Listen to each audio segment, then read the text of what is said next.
Mac Sheldon, who sells the Pantorouters, also sells dust collection hoses for them that fit on here. He buys the pieces of hose from the hose factory and these cuffs that fit on the end, and they need to be screwed on there. It can take a bit of force and a bit of torque, and I can easily see that turning into a repetitive strain injury after a few thousand. So Mac has contracted me to design some kind of a machine to help twist those hose ends onto the hoses. My first idea was some kind of a big gear driven by a motor with a little gear from the outside and a big hole in the middle where this fits into, and some kind of a 3-jaw chuck that clamps it in place, so then the hose could be inserted into that as it spins. And then add some foot pedals for turning on the motor and activating that clamp. I think this could have been a really cool machine. But then I was thinking it might be better to grab that cuff with an expanding mandrel from the inside so the operator can grab it from the outside. And I had a bunch of ideas for how to make such a mandrel, but I thought first let's see how well rubber grabs. So I just made this conical thing that basically the cuff kind of fits onto like this. There's just an inner tube rubber sleeve on there, and actually that makes it pretty grippy.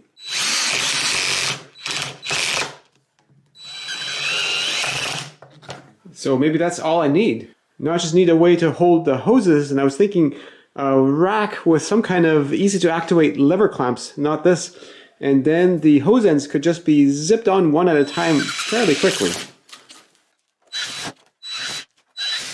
Now, emailing back and forth with Mac Sheldon, he mentioned that the woman who puts those things on there, she would prefer that the mandrel be on a stationary drill and push the hoses on instead.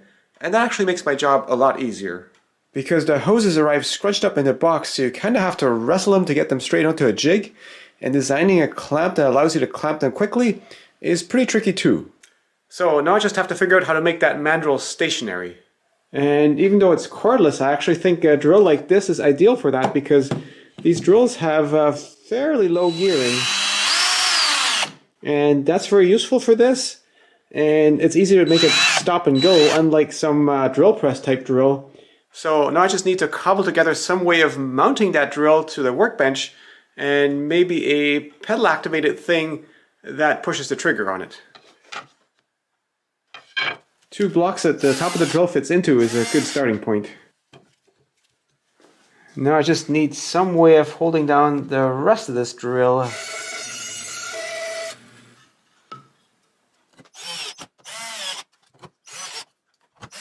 Well, that mounts it very securely. Now I just need a good way of pushing this trigger.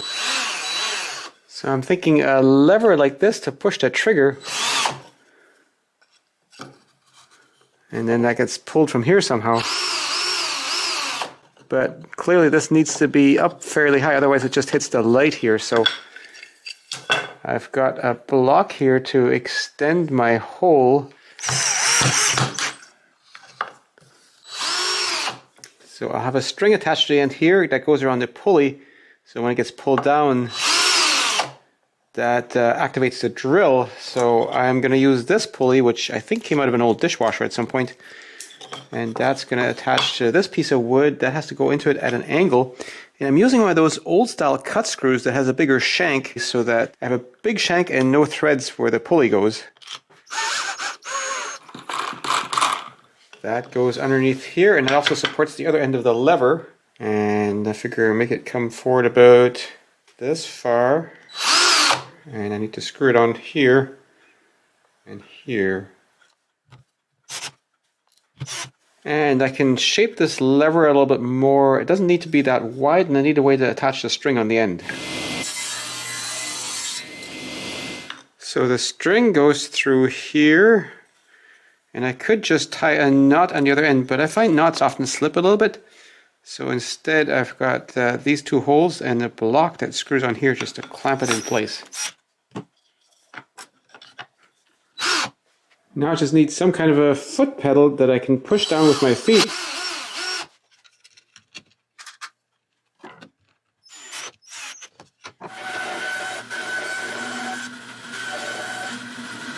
This is now screwed onto the end of the pedal, and this block holds the string.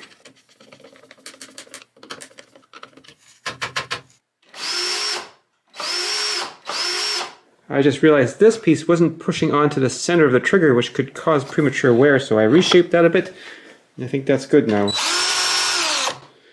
Now let's try putting some hose ends on some hoses.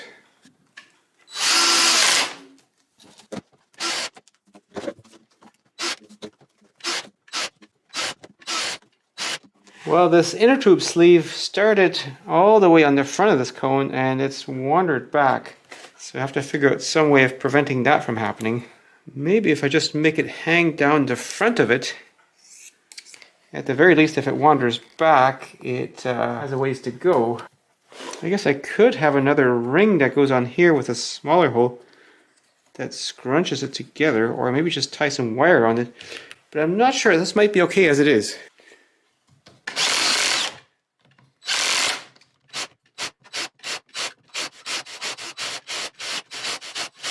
I'm also starting to see some wear on there, so this really is a wear part. And if it wanders back on its own a little bit, that might actually be beneficial because that spreads out the wear. This might be just okay the way it is, and then if it wears through, you can pull the sleeve off and put it on the other way around and have more rubber exposed. I sent a video of what I got so far to Mac Sheldon, and he seems pretty happy with it as is. But I think I still want to add a few finishing touches.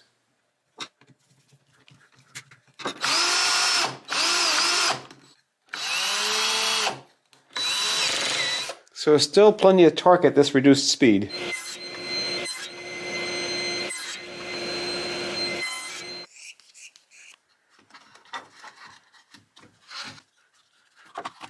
I think it might be beneficial to have the feet raised up a bit more, so I'll just glue some pieces of wood under them.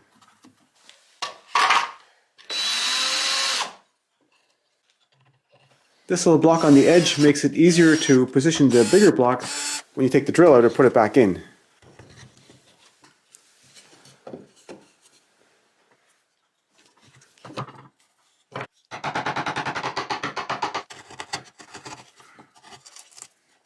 And with part of that block carved out a bit, it's no longer pushing against the slip clutch, so it can still be adjusted. This backstop takes up the thrust from pushing against the mandrel, but the other purpose is if you take the drill out, it helps you put it back in the right spot. After screwing on the hose cuff, it's always stuck on the mandrel a little bit, so I figured I'd try making a mandrel with a steeper angle, so it'd be easier to pull off afterwards. Now I just need to make a keyway in that mandrel, and another keyway in the shaft. And after hammering the shaft into the mandrel, I hammered a nail into the gap for the two keyways, and that locks it in place.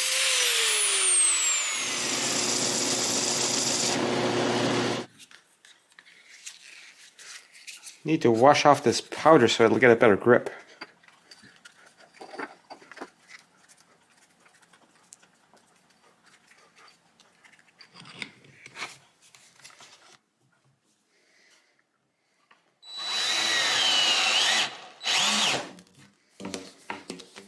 That could have gone on further. Let's try again.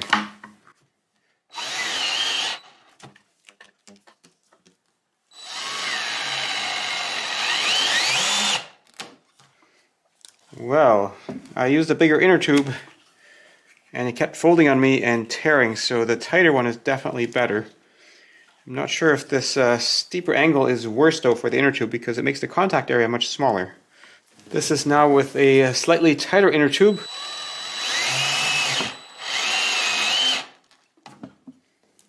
I keep getting slipping here, so I think the shallower angle of the other mandrel is much better. So this is back to the first mandrel. I cleaned it up a little bit and made it shorter so it doesn't stick out so far. Well, that works pretty good, except it tends to get stuck on there. One thing that really helps is to dip the hose in water. That kind of lubricates it a bit and it goes on much better.